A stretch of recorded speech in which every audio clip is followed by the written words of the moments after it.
полицейлер далада қалған 140 адамды құтқарды. Ал полиция шаһар аумағындағы қоғамдық қауіпсіздікті өз қолына алды. Полицейлер су басқан үйлерді күзетуге кірісті. Полиция қызметкерлері көктемгі су тасқынынан зардап шеккен тұрғындарға көмек беру жұмыстарын жалғастырды.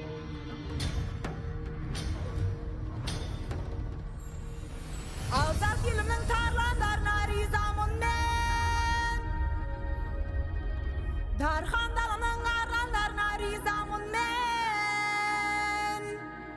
Ризамын, ризамын, ризамын мен. Ризамын, ризамын, ризамын мен. Ризамын.